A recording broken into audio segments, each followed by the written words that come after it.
I feel like real estate is gravitating towards that. Just being realtors.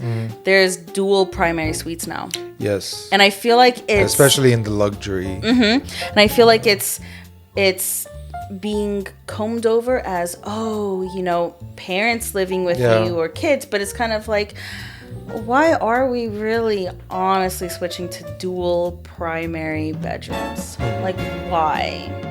Do you think that sleeping in different rooms can lead to less intimacy or sexual intimacy or infidelity eventually? That way, if it just randomly gets sprouted on you, it's kind of like, well, what else is deeper going on? I could see that. Yeah. That would, if it's not, if you're going against the grain, I can definitely see how that would arise for me. Yeah, that would be a red flag. That would be a red flag for me, for sure. Yeah. We should make an episode about that. That's a whole different animal. Wait, what's it? Like forcing your partner to abide to your sleeping schedule. There's nothing wrong with that.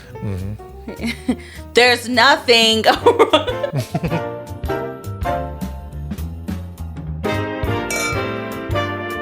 Does he snore every night?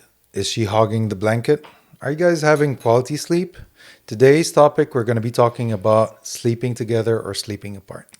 But before we jump into the topic, we're still working on our old-fashioned. This is our drink for the month. If you want to watch the making or figure out how we made it or the recipe, the description is below. All right, let's kick this off. All right. How do I sleep? Are you getting quality sleep? Sorry. Okay. Woo! The old-fashioned's kicking in. Okay. Interesting. I like this topic because my personal decision that I will always go to is different than maybe my higher self. Does that sound the weirdest thing ever? Oh, I don't know. Okay. So like, for instance, I will always go back to like sleeping on you, sleeping with you. I love it so much. Sleeping on you. Okay. No. Okay. So I admittingly, I have become, and we both know this, and it has raised issues in our relationship, if we're going to be very candid, of like codependency with sleeping. I hit that harder than you did. And I still struggle with it to this day. Not as much. It's definitely something I had to work on. So at the end of the day, I just love sleeping with you, no matter how uncomfortable it would get. Granted, I think I make you a little bit more uncomfortable. We'll get into that in a moment. But I'm not saying anything. I'll say it. I'll call myself out. I just think at the end of the day, it's a personal feeling. I like sleeping next to you, even if there's times when you do lay on me too much and I wake up feeling the worst way or something like that. So it's just kind of, I like that connection with you, but I can see a side of me or like another dimension where we're still together. But sometimes I'm like, if I feel like sleeping by myself today, I'm going to do it and I'm going to enjoy it. Yeah. You know? What about you? Okay, so I'm a little bit torn on this one, honestly. And I can see, I did a little bit of research on it. And sleep is very, very, very important. It's a extremely huge predicament. Not predicament, but a huge value or like, okay, go on. Right. It's a huge, important part of your well-being. It is. And if you're not getting quality sleep, if your sleep is being interrupted, it will affect your mood. It will affect your day. And naturally, it will affect your relationship and your performance. It trickles on down. Exactly. So the question here is going to be like, are you getting quality sleep? Because also, if you do give up, in my opinion, if you do give up on the intimacy of going to bed together and sleeping close to one another, that psychologically and physiology, and according to studies, I can't quote any of those studies because I don't remember honestly, but feel free to check studies that were made on that couples that do sleep together tend to have more intimacy and more closeness Yeah. versus the couples that don't sleep together. And I can see that, and I believe that. But at the same time, if it reaches a point where it becomes detrimental to your health, Yeah. is it worth it? That is the question. Yeah, for sure. And I also did do my research on this as well. There is the proximity of sleeping with somebody, like you said, but also on a deeper aspect. So it's kind of like if you go to bed angry. Yeah. Usually if you have a fight right before bed, or if it's just continued throughout the day, if you have to sleep next to this person, you're more likely to make up with them because you have to sleep together and you want to have a good sleep and you don't want to go to bed mad. Yeah. You know, you have higher chances because of that proximity of coming to a conclusion or a resolution. It may not be the answer to the fight or argument, but at least you guys come to a comfortable place where you can be in close proximity. But if you have separate rooms, you're less likely. There's distance. You're already like, and an escape place that you can escape to. A place of an escape, yeah. As a general rule, I think it's not a smart thing to go to bed angry at each other. Yeah, for sure. But it gives you less. I see what you're saying. Yeah. Reason to make up with that person. Yeah. You could just want to be like, well, like sleeping on the couch. You know, you still shouldn't push that person away. Yeah. But sometimes it happens, but I don't know. It's just kind of a weird. It's a hard one to figure out because, okay, I think we both agree that couples should sleep next to each other if they can, right? But let's talk about why can't they, right? Yeah. Since we do agree on that topic, so well, I don't even necessarily fully agree that they should, you know. But then they don't.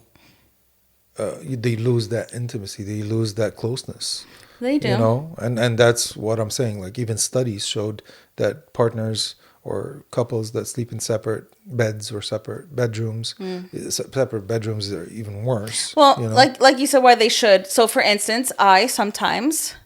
I've never had a problem with this before, but since being with you, Gabriel, she sleeps better. Well, I sleep better and I sleep deeper, but that has led to me picking up the unconscious habit of snoring. Sometimes, okay.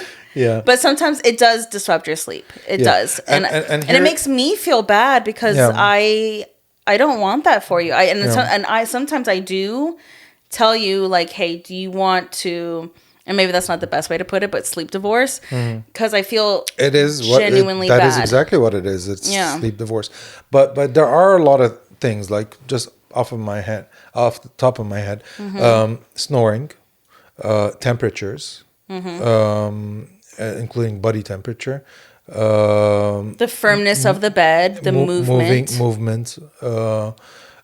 insomnia, especially if your partner is a light sleeper and you go to bed but you can't sleep right away, so you're reading or you're watching your phone or something like that. The other partner might not have a good You night's and I sleep. have two very different sleep animals. Two very different. We are. Like, if I'll get personal, I tend to, especially now as I'm getting into my 30s, think I'm hitting perimenopause, TMI, whatever, don't care. I feel hot more often, so I'm like, the cooler the better. And I excrete a lot of heat. Yeah. Or also you like warmth. Yeah. So we did adopt the Swedish sleeping method where it's like, okay, I have a different blanket than you. Yeah. And sometimes I hate it when you put your blanket on me. And honestly, it took me a while to get used to that. It did. And in the beginning, I felt like being pushed away a little bit. Especially like we implemented it a little bit without communicating. It just happened. Yeah. One day and then it just became a thing. Yeah. But then we talked about it and I kind of understood it. Yeah. Yeah, but also you struggle with insomnia. So sometimes you're in bed and if you're watching a certain video, if it has a certain noise, I'll ask you to change it. So it really is, our sleep sometimes is disruptive, you know? Yeah. So what do couples do when stuff like that happens? I don't know. Like Like what worked for us or what wouldn't have worked for us? And what would you recommend? Like if somebody comes to you and they're like for instance, I think you struggled with it too, especially when I tried to get you on a sleep schedule. I mean, granted, you've gotten much better.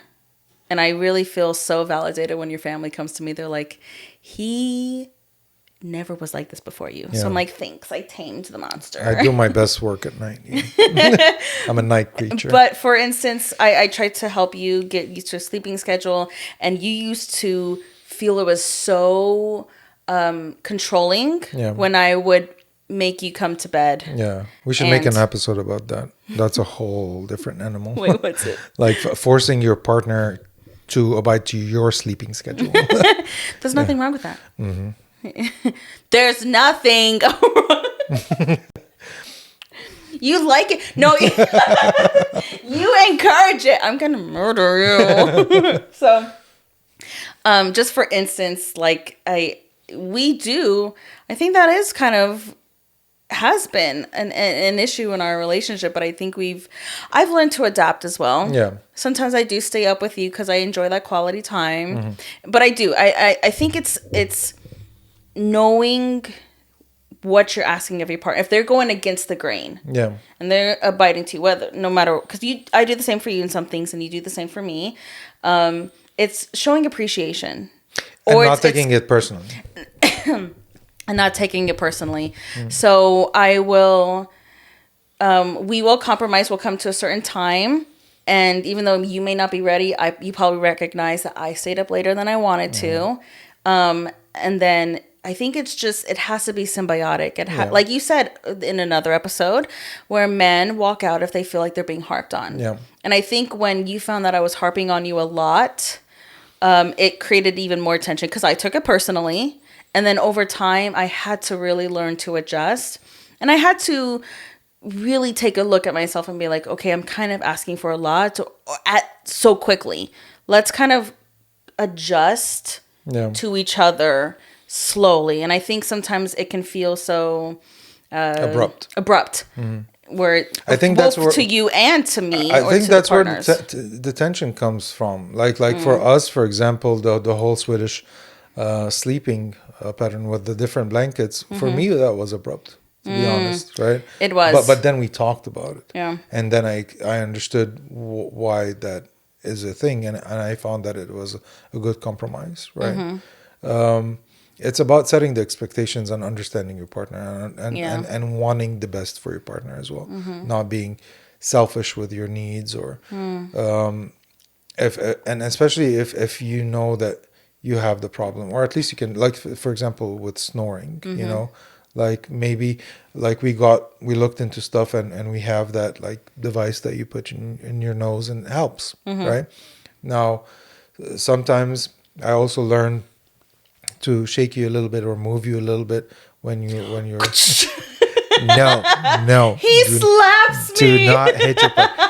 Like sometimes it's a pillow issue, so replace the pillow. Sometimes when I move your pillow, you know, the snoring subsides a little bit. But it's mostly about communication, in my opinion. And I think it's about delivering the news. Yeah. You know, if you make fun of the person and how they snore and stuff, it can make them feel even more insecure about it. Yeah. Or pushed away, you know, and you don't want that. Yeah. Or you don't want to also push them to the limit that it becomes their decision, but they're doing it out of desperation, you know. But I don't know, like just the thought of sleeping alone sometimes sounds nice. Or maybe not so much that. I think for me, and maybe a lot of women, it can be afternoon naps. It can be like that too, but it can feel like there's a man cave. Like a man has his space and that's his man cave. Sometimes a woman, we feel like we have to just share everything. We don't really have our space. And so I think that's not fair. Women have way more space than men usually have. No, like our own personalized space, like our own man cave. Like it can be, to me, it kind of sounds like, oh, I have a room to myself that I can decorate and have no input on it, and I can do exactly what I want in it. Yeah. You know, it's I think it's the equivalent sometimes. Yeah. At least that's how it is for me. It's not necessarily sleeping apart. It's just like, oh, I have my own space where I can. But do you think, and I think that's one of the main things why a lot of couple are afraid of sleeping apart, especially in different trust issues. rooms, trust issues and infidelity. Do you think that sleeping in different rooms can lead to less intimacy or sexual intimacy or infidelity eventually? Perhaps, maybe. I think if your relationship is vulnerable, and it could be if you're already not communicating that you're feeling vulnerable, you could end up downloading an app. Yeah. You could end up watching porn. You could end up talking to somebody else, or, it's So when do you know where this is? When and how do you know where this is coming from? that's a good Like, question. is it being used as an excuse to just pull away? That's a good thing too, and have like that freedom for infidelity, or Yeah. is it something that is vital for the wellness? Like with older couples, I can understand if they want separate beds for physical purposes or wellness purposes. I can imagine that. I can understand, especially with women and premenopause. So it's kind of like if you don't start your relationship that way, if it just randomly gets sprouted on you, it's kind of like, well, what else is deeper going on? I could see that. Yeah. That would, if it's not, if if you're going against the grain, I can definitely see how that would arise for me. Yeah, that would be a red flag. That would be a red flag for me, for sure. And it's so interesting because I feel like real estate is gravitating towards that. Just being realtors, there's dual primary suites now. Yes. And I feel like it's... Especially in the luxury. And I feel like it's being combed over as, parents living with you or kids. But it's kind of like, why are we really honestly switching to dual primary bedrooms? Like, why? I feel like that gives people more of an excuse to sleep separately. And not that, I'm not trying to vilify it or say like it's a bad thing, and maybe because it's a little uncomfortable for me, I think it just goes off of couple by couple. But traditionally, or like for me, I would easily kind of be worried about that. And it's not really not trusting you, but it's, I don't know, it's so we are who we are, but you never know until you're faced with a certain situation what you would actually be tempted with, honestly. That's true. So say we reach that point. Like, what's the best way to bring it up that it wouldn't Are you at that point, Gabriel? No. But for No, yeah. The audience that are out there, what's, in your opinion, from a woman's perspective, and I'll also share from a man's perspective, what's the best way to bring it up? That it wouldn't become a red flag or ring bells. I think you just have to be honest with why. Like, where is this change of decision coming from? Yeah. Because we spend a big portion of our lives asleep and in bed. And there's like a certain sanctity that comes with sharing a bedroom. Yeah. And it's kind of like that's a couple. That's a relationship. That's something deep. It's like kids have their own separate rooms, but the couple has their own. Yeah, and to add to what you're saying, even in relationships, like in dating and stuff like that, once the partner sleeps over, it moves. Now the relationship is moving into a different category of commitment or intimacy. I don't know. I think it depends. Like if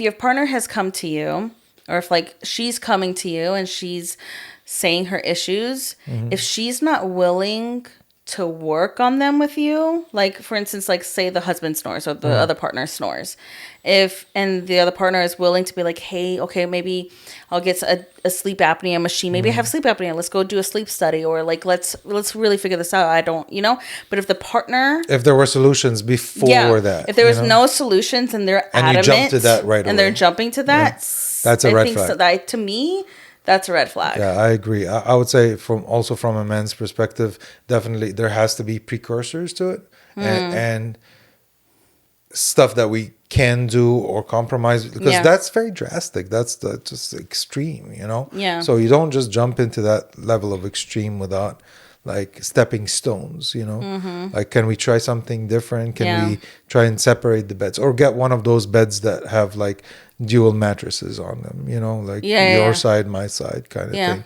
And some beds right now, they have, even with temperature, they can have dual temperature side. Yeah. That is so cool. So there are stuff that you can do before you jump into like, okay, well, let's not share a bed, I agree. Yeah. But what about you? How would a man... How do I bring it up, or how would I like it to be brought up to me? Both. I would like it to be brought up to me gradually. I don't like to be side... feel like the rug was pulled from under your feet. Exactly. Like out of nowhere, oh, you snore, so I'm moving to the guest room, like, hey, when did I start snoring, like I need to know for a while that that's been an issue, right? And I would like to be given the opportunity, and especially if we can work on it together, to find solutions, just like you said. So I do agree with you 100%. Now, how I would bring it up is I would bring it up very gently. With 911 on speed dial. And I would also have evidence in case of denial. Speaking from experience here. Shut up. So maybe a short recording. You're so stupid. That can be deleted later. Gabriel, okay? enough. You don't want to hold that on. But yeah, no, jokes aside. Just kidding. I would bring it gently, and I would try and work with my partner on finding solutions as well. Suggest different pillows, suggest studies, like you said, sleep studies, get an earplug, Well, but it depends on the issue. It might not be snoring. It might be comfort. It might be stuff. Do you think, as a man, let's say they both agree, like, okay, we've done all we can do, it's not working out for us, let's try sleeping in different bedrooms. Do you think a man would be tempted to go behind his partner's back? Do you think that would lead to more vulnerabilities? Like, how do you see it from a perspective of a man? If it affects the intimacy and the sexual intimacy specifically, yes. Because everybody has their needs. And I would imagine, like, it's not just about men. I would imagine it would be the same for women, right? But, and that's what I was referring to earlier. Like, studies have shown that by separating bedrooms, especially bedrooms or beds, that creates less intimacy or sexual intimacy, because things don't have the room to happen naturally. They have to be more like pre-planned. Okay, we have an appointment. We'll meet in my bed. Okay. I'd be like, can we do a sleepover tonight? Yeah, pretty much. Hey, how you doing? You want to come over my room? Actually, no, that could be kind of hot. I guess, but I think it will get old very quick. It would. Maybe in the beginning it will be exciting, but then it will get very old very quickly. And I think that would affect the intimacy in the relationship, especially sexual intimacy, and that could very well lead to infidelity and straying guys. Interesting. Muy interesante. So, what's your final take on sleeping separate? I personally wouldn't do it, but I can completely understand why people would come to that decision and why it would actually work for them. Can't lie, part of me would not judge, because I don't like to judge people, but part of me would question, like, how I would want to ask questions of, like, how actually is, how like, does it work? I would love to talk to somebody who Who does that? Actually, I would be so curious. Like, I want to actually talk to you. If you are somebody that sleeps in separate bedroom from your partner, please, or a bed, please leave a comment below. Let us know, how does that work? How did it affect your relationship? Did it make it better? Did it make it worse? And I do have to agree with Christina on that one. So cheers. Oh, sorry. I don't think that's something for us. But we do understand why some couples prefer doing it. And I guess that's the verdict for this episode. So that is the verdict. Thank you for watching we so far. We agree to agree. And take it away. Don't forget to leave your comment below. Join the conversation. Let us know whether you agree with us or you disagree and why. If you like this episode, please give us a thumbs up. Christina and I, we do all of this by ourselves. We don't have a team. We don't have an editor or anything. We do everything from scratch ourselves. So a like would really help the algorithm and help this show. And if this is the kind of content that you like, don't forget to subscribe. We post every Thursday a new topic just about relationships. Get your drink, enjoy the topic. Thank you for watching. Thanks. Bye.